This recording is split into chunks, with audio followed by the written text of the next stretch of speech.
Wow, here you are on Shed Talk. This guest today is going to change the way you think about yourself, who you are, and where you're going. Michelle Cameron Coulter is an amazing woman, an Olympic athlete. I think she was the member of parliament. She was also the president of the United States. No, I'm kidding. But she has such a great story. She's going to inspire us to think outside the box. Creating curiosity by asking better questions.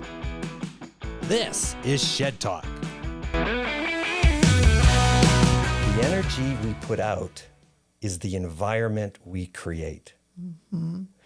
Welcome to Shed Talk. Oh, thank you. Oh my God, that's the most powerful quote that came from my daughter when she was 10 years old. When I was having a very rough day, beating myself up as I don't know if any of you can relate, that we can be so hard on ourselves. And I was running late for something. She opened the garage door. Remember, she's 10. And she said, "Mommy, remember I love you. And remember the energy you put out, it's the environment you create."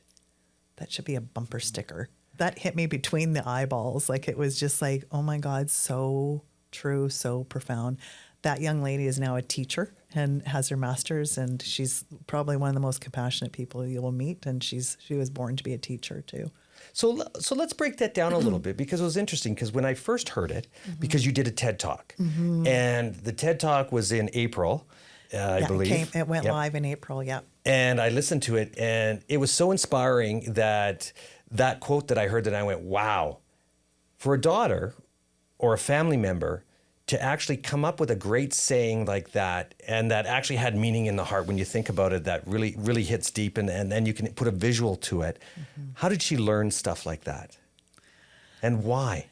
That's such a great question. I think what we say and what we do as parents, like, we really want the best for our kids, but it's who we're being, and we're not invincible. We don't always know the answers, but I think that intention is what our household was built around. And so it's so much our environment. And like I said, I've definitely had things that I could have done better as a mom, but I think our kids can be our greatest teachers, because especially when they're younger, there's no kind of, if we don't tell them what's possible or not possible, they see those possibilities. They're not yet jaded by so much of the outside world. It's also the environment that they're in. Like, I don't know. I think who we surround ourselves with is really, really, really key. So that's a great question. So I want to go even further down that question, because to be an Olympic athlete, is it, and a lot of people will ask this question, an Olympic athlete, it's the cream of the crop, you're the best of the best. Totally, and there's no downplaying it, because it truly is. But what's the difference? And when you talk about Olympic athlete, determination and motivation, or is it genetics? Oh, great question too, because I look at both my husband and I were late bloomers. I failed my first level of swimming 4 times. I would be the last person you would pick out of the crowd to go, oh, that's an athlete. That was not me. Like, I was in and out of the hospital as a kid. I had low energy. I didn't find my sport until late. So I did not know I had that in me. But what's late? I didn't find my sport until I was 13, and most of the athletes in that sport have been swimming 5 and 6 years already. I had great role models at that time too, like Helen Vanderberg was a world champion at that time. I had the best. I happened to be in the club with the best coaches in the world. So when we talk about potential and possibility, it is so much your environment and what you're in, right? And then there was a deep something inside of me that started to get stronger, and just felt like every day I was improving a little bit more. And I will share, like, the second year, even starting that late, I ended up being on the senior B team, not because I was good enough. They needed another swimmer. I was really crappy, but it just made me excel, because I was surrounded by swimmers that had so much experience, and I wanted to learn from them. So when you say, are you born with it, or is it something that you learn? I believe that we all have so much untapped potential. We have no idea until we get out of our comfort zone, put ourselves in a situation that's going to stretch us. We don't even know where it's going to go. Like, you are a prime example of that. Look at how your life has shifted in the last 7 years. And it was a decision. And we were talking about this earlier. You went to the best of the best to, like, be in that environment. so that's a huge part of it when we think, and then that starts to build our resiliency. It starts to build those possibilities. It starts to build what we're capable of. But that surrounding is so big. I had coaches say, we didn't realize you had that much potential. I'm like, yeah, neither did I. So we don't know necessarily. I think that there's often, we can find people or athletes that have a lot of natural talent that may not go as far as they can, because there's a balance between that natural talent and understanding when it gets challenging to keep moving through that natural talent. So we all do have that, to uncover that, and then be in an environment that's going to help cultivate that and nourish it more. And as I look at it, because I'm going to go even further with that, is like, and I have this saying that it's all, you don't know you're in jail until you break out. And you had mentioned that right there is just talking about, here you are, you don't know, and your people are not, your team's not saying, well, had no idea that you didn't. Well, either did I. And then you surprise yourself. And then the surprise is not the fact that you can do it. The surprise is that, where was the guy on your shoulder, the imposter syndrome? And how does he play a role in that? Oh, I think that little guy on the shoulder is constantly lurking to question you, to, and I know from my conversations that I've had too, I don't think there's anybody that doesn't have that. It's just when you let it get so loud, and it's often in isolation that gets louder. And because other people will see something in you that you won't, you'll hear that voice more often than not. Actually, it's very interesting. I'll share a story, because just the impact of that imposter, or those voices, or those things in our head that can be escalated to by the environments we're in and people saying whatever. We were talking about this a bit earlier, but my daughter, who said the energy you put out is the environment you create, when she was in grade 6, she did a science experiment, and she said, Mom, I want to do it on the effects of positive and negative thoughts on our energy. And I thought, wow, that's a great idea. How are you going to do that? Like, that's a great idea. She did it in 2 parts, and one was kinesthetically, what we say will change our physiology. Like, if you were to put your arm up and I'm going to push it down, and we'll do it, sort of do it now. And so, and if you say I'm strong and invincible and I try and push it down, you're strong and invincible. And we'll do this really quickly. But if you say I'm weak and insignificant, like your body takes it on, right? So what we're saying to ourselves, the second part was plants. So she planted bean seeds. Same soil, same sunlight, same water. She had a control group, a positive group, and a negative group. The control, and the same soil, all the same foundation. She left the control alone. The positive, she said positive things too, played positive music too. And the negative, she took in the bathroom and yelled at 3 times a day. And she would come out going, Mom, I hate doing that part. And I wish I had the picture here, but I actually have a picture of this. And the negative grew about 0.5 centimeters a day. The control grew about 1 centimeter a day, and the positive grew about 2 centimeters a day. That's massive. It's crazy.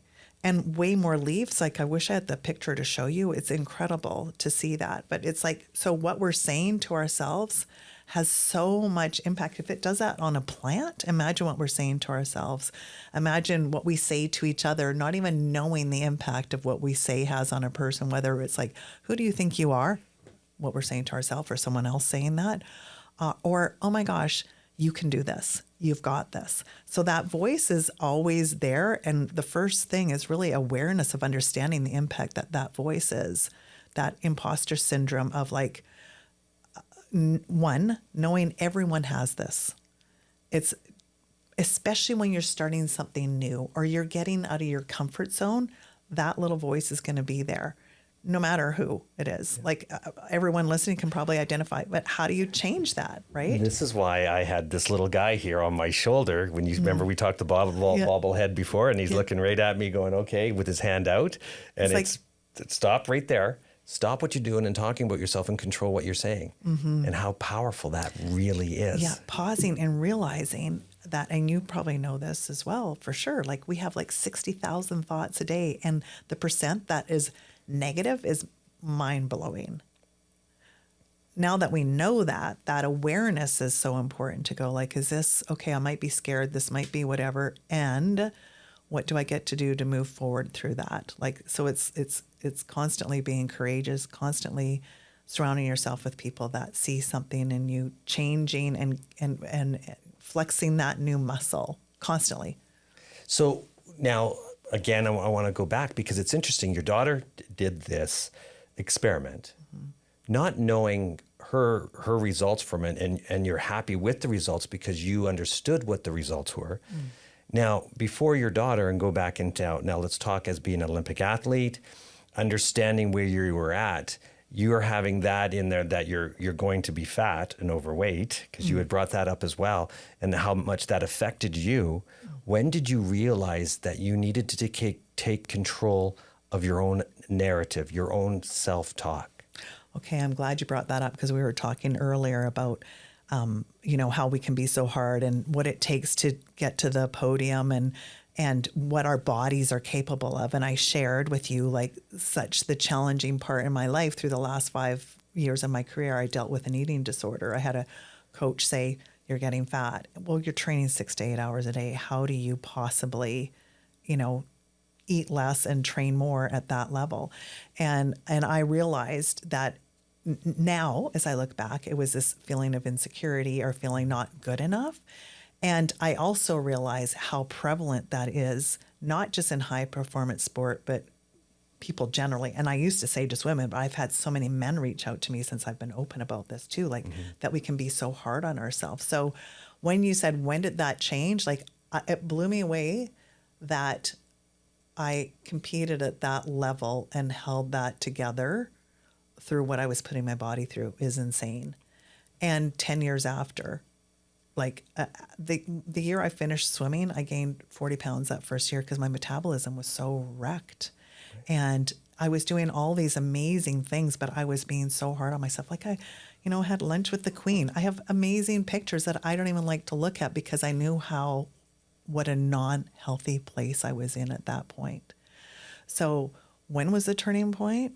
Is that I could see I did not want this for my kids. I could see, like, it doesn't matter what I'm saying to them about what's possible and being good themselves. They could see that I was beating myself out. I would never say anything around them, but they could see that somehow.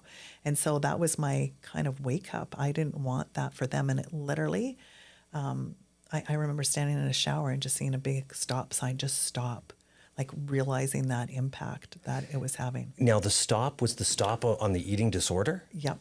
That's the first parts of it. Yep. And so when you had the eating disorder and you gained 40 pounds, okay, was that the beginning of the new you? Or was that No, that was in the heat of it. Okay. That was in the heat of it. So it was through, I'm in a sport that was judged. It was about perfection. How many of us judge ourselves, let alone being judged from the external too? So it just kind of amplified that even more unconsciously. And then afterwards, going from a place like when being in that sport, training 6 to 8 hours a day, I knew what my focus was, what I was doing. Then all of a sudden the world knew who you were after it, and all these new things that then it was like scary, exciting and scary, like expectations of, so a lot of it I'm saying now comes from expectations that we put on ourselves or we think others put on us, I think is one of the things. So being into that whole new world of like, will you speak at this event? And I'm like, oh, well, like, I don't even know what I'm doing. It's like having that courage to jump back in, and this facade of thinking that I need to have it perfect. I have to have it all together. I have to look like and it was very lonely too. It was just like feeling like no one could really understand. I didn't even totally understand what I was going through at that point in time. So actually there's a couple pivotal parts that started to shift that. One, I didn't want my kids to go through that. That was the biggest one. I remember I was speaking at a women's conference, and it's always like, what's the mindset to get to podium? All these things. And I went, I need to be honest about the underneath part of feeling like you have to have it all together, and that kind of loneliness. And so I shared for the first time in front of a group of like 300 women, and like there wasn't a dry eye in the room. It makes me kind of cry right now because there was all this pressure that so many hold, and they're kind of like, oh my God, if we could just stop being so dang hard on ourselves. That's the first part. That was big because I felt like for me to share that was me feeling, one, I'm not worthy of being where I am or the accomplishments that I've done. And it's further from the truth. It took down this wall of being able to be real for the first time and really healing.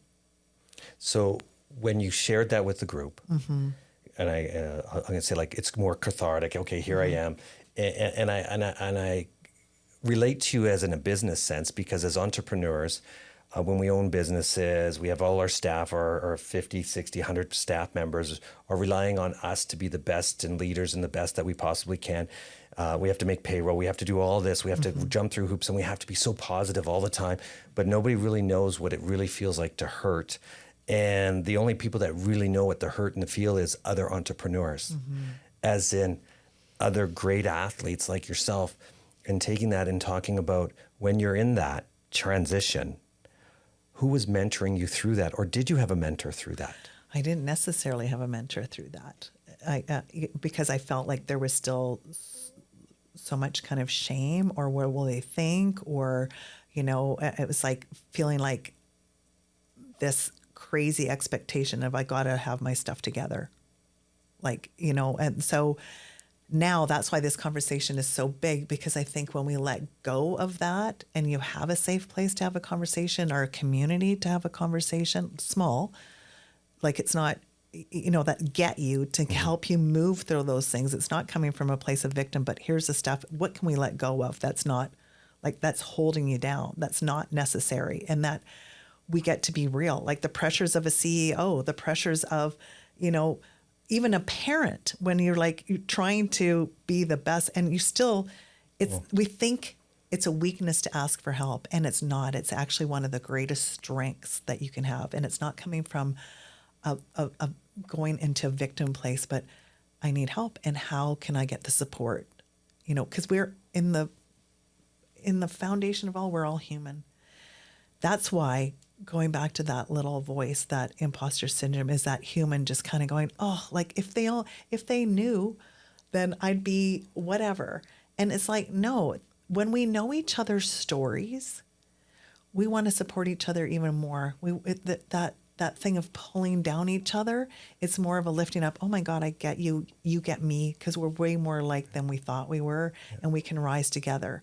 And it's not about leadership being this person that's so much better than everybody else. It's that vision that you carry everybody up through with. That's a great, we're talking leadership all of a sudden here, but that is really, so me leading as a parent that's real, me leading as, a communicator, as a facilitator, that's somebody that's real, is far more impact, far more real. Right. And it's the authenticity. So when listening to you talk, and you talk about being real, the authentic of who you are, and being a leader, being this person, and with your being a parent, and it really shines due to the fact is you have to live life with authenticity, and every time someone talks to you, they know exactly who you are, your deepest secrets, and I don't mean deepest secrets as this, but it's not a woe me, oh poor me. And then the 300 women you're talking to, and it's opening up, and this is my heart, this is my soul. We're all going through the same issues and you're not alone. Just exactly what you said, how to build off of that. And then from that transition point in your life there, the next day, how did you feel the next day with the 300 women? Because we look at people and they have a breakthrough. And a breakthrough is that, what I call is that lean-in moment, that aha moment, and go, you know what, that wasn't that bad. This isn't so bad. Wait a second, there's more to it. There's better story. So freeing. And you think about that energy that it takes to hold whatever facade or whatever we think we're supposed to be. It's so freeing because now you've opened up all this energy for what you're really capable of and unlocked the joy around it. Because you've probably seen this and witnessed too. You can reach high levels, but if it's empty and you're like, what? That's all it was? Because it truly is. Who are we becoming in the process of getting there? Who are we on this journey? And in the end, it's like, oh my God, like that just flew by and that was like empty, or that it's going to fly by no matter what. And it was so full of joy and fun and these moments of real connections and accomplishment. Like, what is really accomplishment? I don't know. Like, you reach that thing, and where do you feel that joy? It was all that whole journey of figuring out what you're actually capable of, and doing it around amazing people that are lifting each other up. Like, how great is that? Like, that is so. I probably diverted from your question there, but I just going like it was a shift of being real, because I know I keep saying that, but we are capable of so much more, and we can have so much more fun doing it. I talk about what I call the big FU, N. Like, Yep. like some of the stuff just doesn't matter. Like, it's what you think. It's like we're far more alike than we are different. And when we can take the energy that we would be doing, trying to stay in that little box, or that perfect Instagram picture, or that, curated perfectness, that is not sustainable. It's not fulfilling. Then it takes off the shackles to kind of rise in a whole different, more meaningful way. And it was interesting because you brought up when you were talking the swimming, you started the swimming, and somebody says to you, I had no idea that you were that great. And you said, well, you know what? Either did I.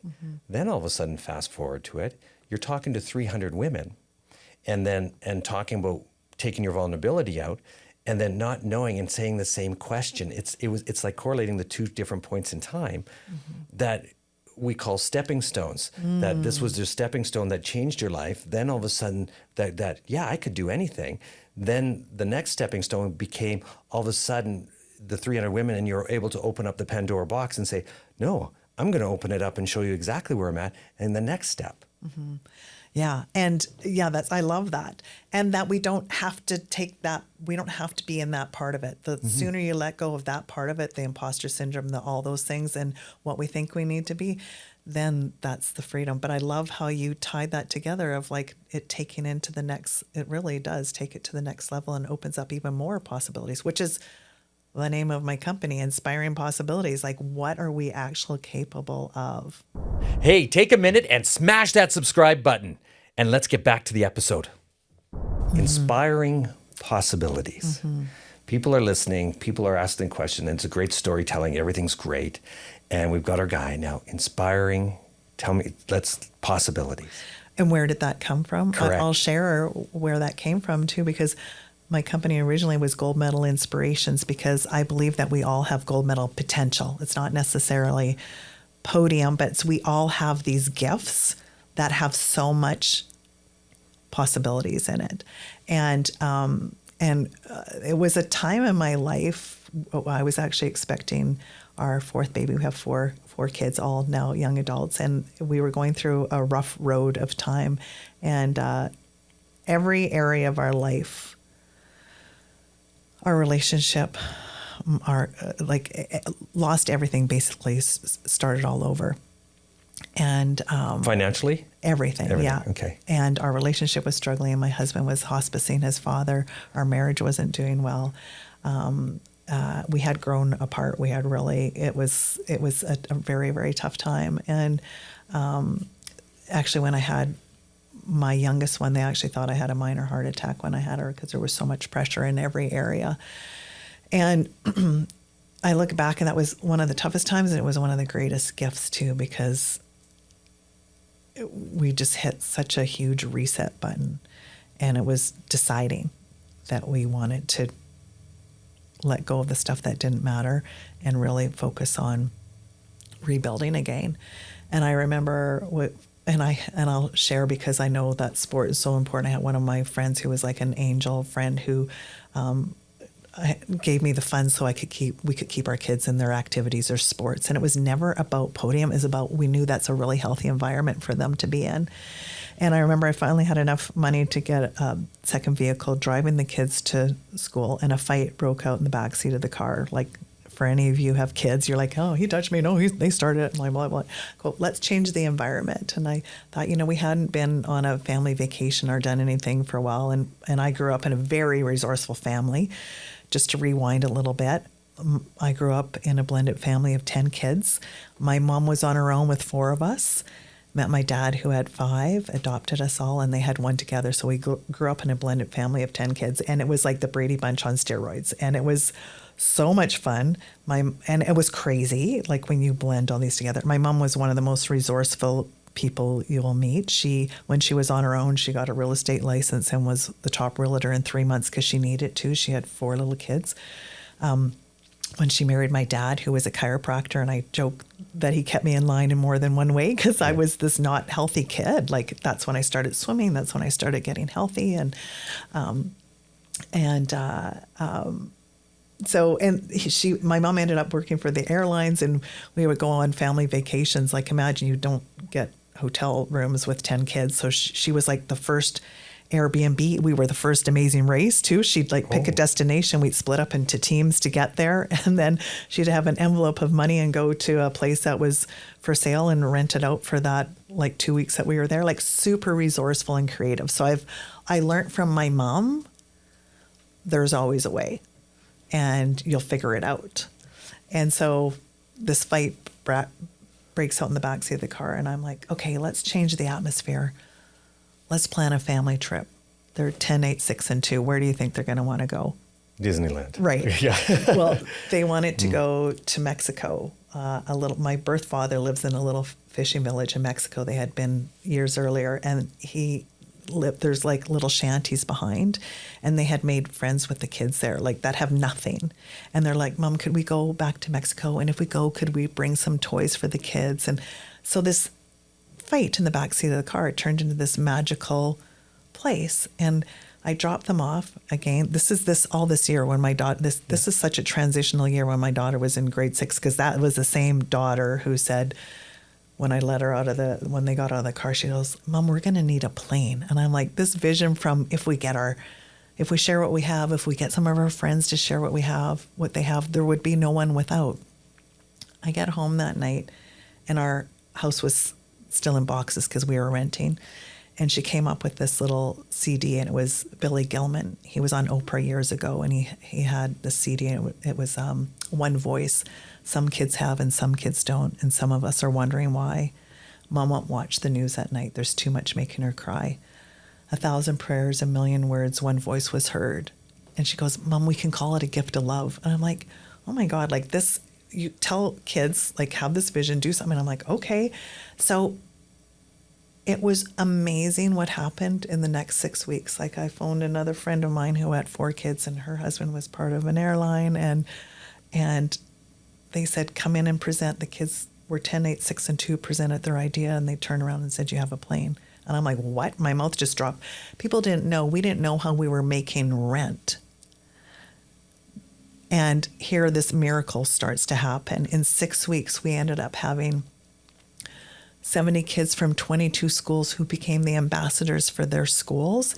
If we just shared what we have, so it was love toys, gently worn shoes, school supplies. I had another friend who had 4 kids, and her husband worked with an oil and gas company in Mexico. And they wanted to do something in that town, so they organized all the women of the Rotary, of the Navy, all the orphanages we were going to. We had the plane for 36 hours, and the kids hand-delivered packages to 3,000 kids in orphanages and special needs schools. Every time somebody said, how are you doing this? I'm going, I don't know. I just know it's happening because the vision is so much bigger than anyone saying, how are you going to do this? I don't know. It's meant to happen. It was magical in the way that, in so many ways, but when we got there, all the kids that they met, it wasn't about the gift. It was about knowing that they were even there and that it mattered they were there. Yeah. That's the biggest human connection. I see you, I hear you, it matters that you're here. And the next year, a woman that runs an orphanage in another town in Mexico had heard about it and came to Canada and said, would you guys come down here? Because if kids can do this, what can we do in our own backyard? So that's when, literally, I'm in goosebumps right now, because that's when my company changed from Gold Medal Inspirations to Inspiring Possibilities. What are we capable when we let go of what we think is possible? When we actually just go, I don't know, this is going to happen. When something's bigger than us, magic happens. And this is coming from the innocence of a child, right? That's inside of all of us. If we just let go of what we think is supposed to be, magic happens. and we bring, like, the people that came together for this vision was amazing of what's possible. So that's what Inspiring Possibilities is all about. What are we capable when we let go of what we think it needs to look like, or we don't know how this is going to happen? There's a way. And it's interesting because as you're telling me this story, I'm sitting back and I'm listening to it, and it all comes down. You say it was a miracle. It's a miracle, and the gifts and abilities that we give back, and then sometimes we all forget about it. It's all the act of doing is just. A miracle is about us moving forward and doing. I love that. Versus thinking it's this story over here, but how we change lives by just creating action. Yeah. And by where you were at and where you were going, the actions that were created opened up a Pandora, I can use the Pandora box again, that has opened up such great opportunities. And then your whole life has been around creating an environment that hasn't been there before, but by opening up opportunity by doing the do. Yes. And when all of a sudden you're sick and unhealthy, and it's to ask the question of why. Why were you unhealthy and sick, and how you made the changes there? So I'm going to go even back further because there seems to be a great storytelling here because what's interesting, where you were at and doing the family tree, like that family line, and all humans and humanity, we all have a story, good, bad, or indifferent as we grow up in families and we're older and we're in our 50s, 60s. But our past dictates our present, and our present dictates the future. And how you recognize your worst fear was being sick. Yeah. Well, interesting that I appreciate you brought this up too, because when I talked about going through those challenges and being so hard on myself and being sick, and I look back and I know that was my younger child. That was, like I said, I was so grateful for my parents that raised me. As a child, though, like ages 0 to 7, we have so many patterns that we don't even realize are so embedded, like, that worthiness and be not seen or heard, or, feeling like you didn't have a voice. Like it was challenging the first 7 years of my life. And I have a relationship with my birth dad, which I'm grateful for. It's still, it's not the same as my dad who raised me, he was a person that loved unconditionally. I think my birth dad has that in him, but it's buried somewhere. But that feeling of worthiness from what I was told as a kid, like, we don't want to hear you, like, good for nothing, and these sort of things. We don't realize how those go so into our core somehow, and they'll escalate or elevate at different times in our life. And I was sharing with you when we first were talking about my TEDx coming out, like that was a big thing for me to put myself back out there again. I'll rewind a little bit more to share that I had lost my mom through COVID. And my mom started her last company at 75 years old. Amazing. Like one of the top 7 over 70. She started a company to help my dad who, like I was saying, was a chiropractor. He was diagnosed with a degenerative muscle disease at 56, said he wouldn't last till 60. He would be in a wheelchair. His whole life was about helping people feel healthy and vibrant and strong. And so the miracle of that is that we had him till 2 weeks before his 80th birthday, because he went against, like, a lot of it, the mental well-being, feeding his body well. He said, like, it was similar to ALS. And so he wasn't in pain. He's like, if what you're telling me, what you're going to give me, if it's not going to shut down my organs and stuff, like, so he went a very natural route. And my mom was the type of person that, like, you're not getting in that wheelchair unless you have to, until you need to. Otherwise, what's going to get you out? And when he got to the point where he couldn't feed himself anymore, and he couldn't, go to the washroom on their own, imagine your mind is 100%, but your body can't do anything. And it was one of the days he was really frustrated. And like I said, he was the most positive person you could ever be around. Like, his patients were, he knew everything about them. He would be the person that goes in the streets. My youngest sister lives in Hawaii, and he'd go in the streets in his wheelchair and electric wheelchair, and he knows everybody's story. Go and have lunch. And he was like the massive heart. So this one day he's having a rough go, and my mom comes with these biggest pair of scissors, cuts his favorite pants, and he's like, what the heck? And she goes, I'll have those fixed for you. She comes back and there's a zipper in them. And my brother's like, hey, Mom, that's a Superfly. She adapted all his clothes, because imagine getting dressed when you can't move. And when you get dressed up, you feel better. You know how you feel good. Well, you're not, if you stayed in your pajamas all day, that takes the energy out of you. So she adapted all his clothes so he could look great and get dressed in minutes instead. And the caregivers are like, you need to do something with this. So at 75 and 77, Superfly was born, clothing for adaptive apparel. It gave my dad purpose again. It lit him up, you know, and my mom, it was just like they had this project together. So I know I veered off, but this is a really important part of the story of understanding we're never too old, we're never too young. A challenge can come, and there's, what do you do with it? Something good comes out of everything. That's what she always taught me, and you'll figure it out.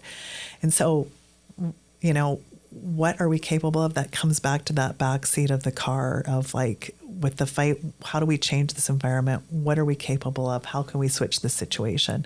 Now, I went so down this path, I don't even know what your original question was, and that's being real. Oh, yeah. No, but the original, so what's interesting, because you're talking about the being sick part. Yeah. Yeah. So it's like, okay, so now going down that rabbit hole, when you're talking about that, it was interesting because when I lost my mom, like she was walking 7,000 to 10,000 steps a day. She had just, you know, won the top 7 over 70 for starting a company after 75 years old, little Ever Ready battery. The reality of COVID hit our family really, really hard because it took her in 2 weeks, and it kind of divided our family too. Like, it's like pro-vax, no-vax.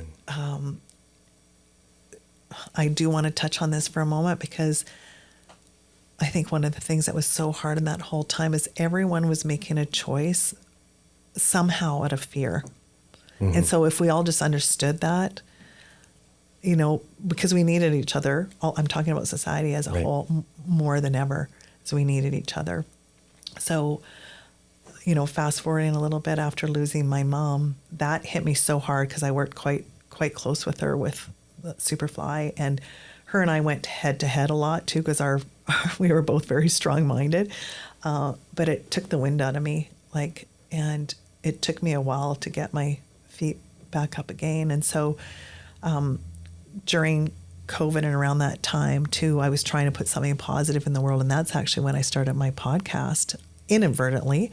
I'm telling 500 stories all at once. So sorry, this is my brain. No, please do. Okay. This is awesome. You just keep, this is great. Yeah, so I wanted to put something positive into the world. Well, we felt like we had no control over anything. So I ended up doing this summit where I interviewed 24 people from all over the world and what were they doing to stay positive and what was their businesses and how did they move through these challenging times, and ended up turning that into a podcast because I just wanted to share these stories more and get them out. After losing my mom, like I said, it just took the wind out, and I thought, it took me a while, and then I'm thinking I'm not a living example to my kids either. Like I just reclused. I really shrunk down a lot, and I missed so many things. My family, there was so much stuff, and I thought like I'm not being an example to my kids of we're all going to go through stuff that's really hard. And I had a friend that reached out to me and she said, Michelle, would you think about doing a TEDx? She had asked me the year before and I didn't feel ready. And she said, I don't think anybody can talk about letting go of perfection more at a level of perfection than you can, because you've went from the highest level of perfection possible. And how do we let go of that and have this open conversation around how destructive that can be? So for me have you done a TEDx before? I'm going into doing a TEDx. Okay, good. Yes. No, it's an amazing experience, but I had never been like in that intense of an environment again since like going for the games. It was like very stretch my comfort zone, and I lived through everything I talk in my talk on. Like I was just like, what am I doing? That voice on my shoulder got really big. I was forgetting things. I was just like, it stretched me so hard. And I was just, what kept me going is like, I wanted to get back out and be a living example of we're going to go through so much shizzle and we're going to feel like we've been pummeled down. God, it makes me emotional. And how do we get back up and go again? And who I'm being speaks way louder than anything I can say to my kids about, you're going to get through this part and you can do this thing and keep going. So the interesting part that's tying back to your question is that I was down visiting my birth father in Mexico when the TEDx came out, because I did it in January. It didn't come out till April.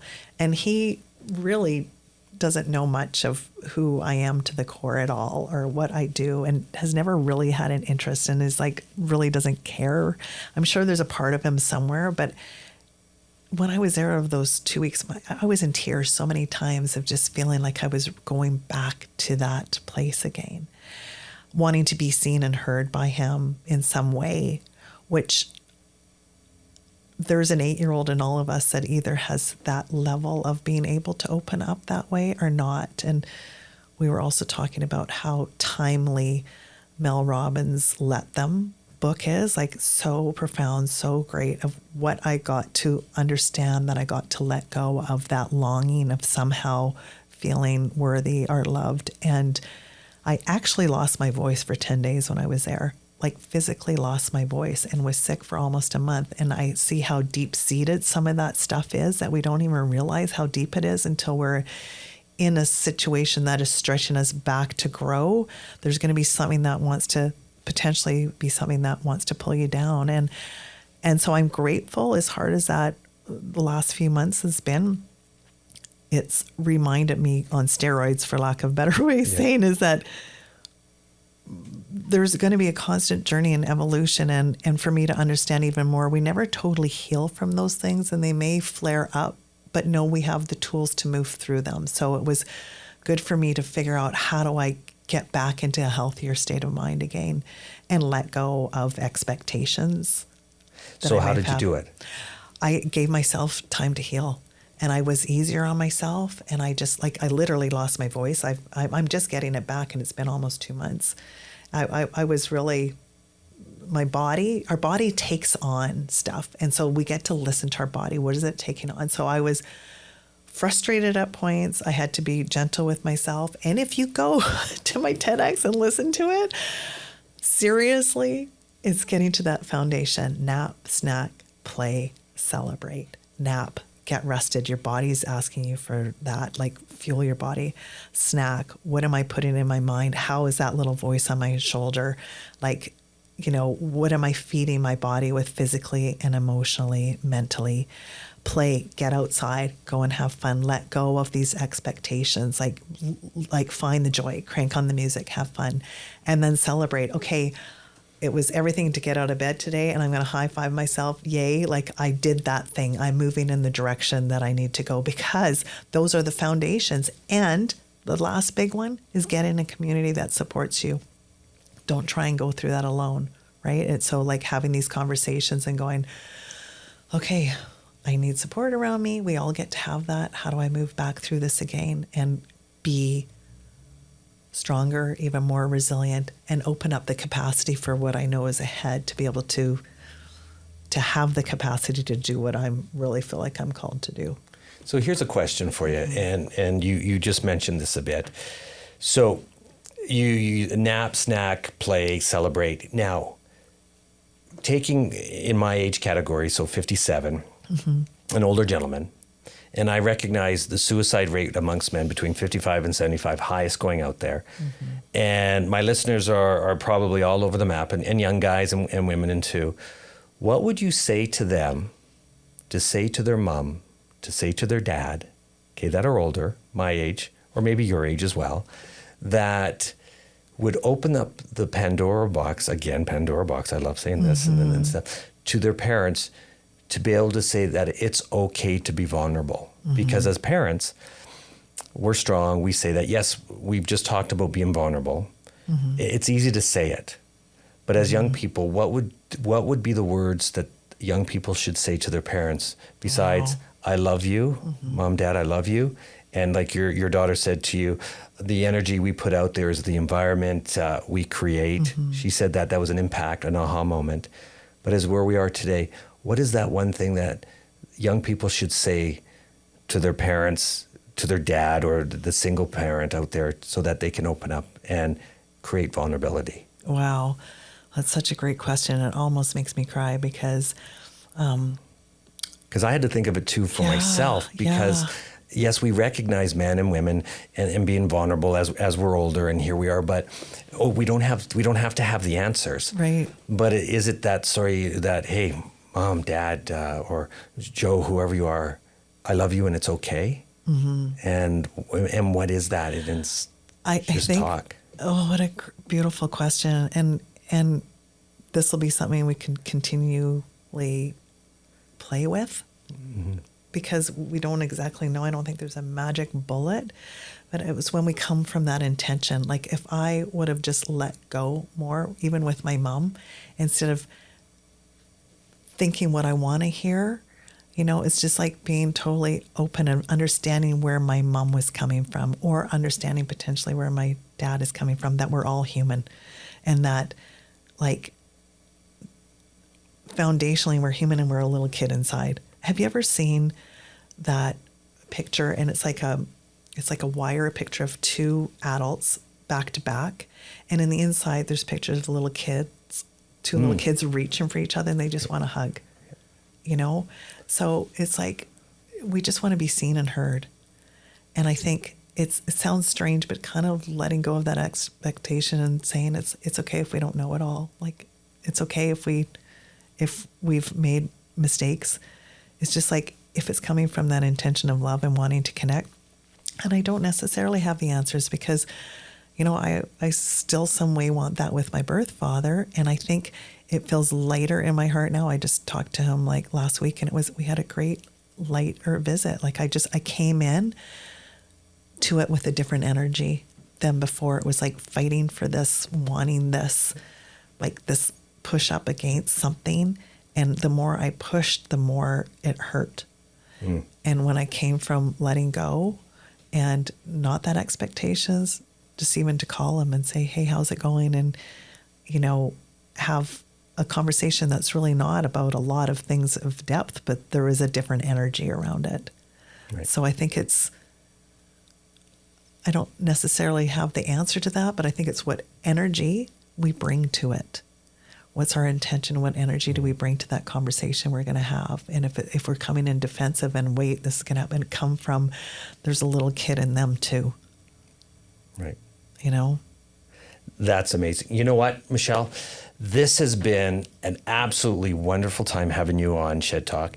And to all the listeners out there, I want you to think about this. When's the last time you did something for the first time? And when was the last time that you actually said to your parents or loved ones or anyone that you love them, and you're there to actually listen to them and hear them with true intentions with your heart? Mm-hmm. And ask yourself that question personally. You know what? Mm-hmm. Thank you very much for being on Shed Talk. I really appreciate it. That was fun. And you know what? Like, subscribe, and hit the button. So good. Thank you. Now you know. Shed Talk.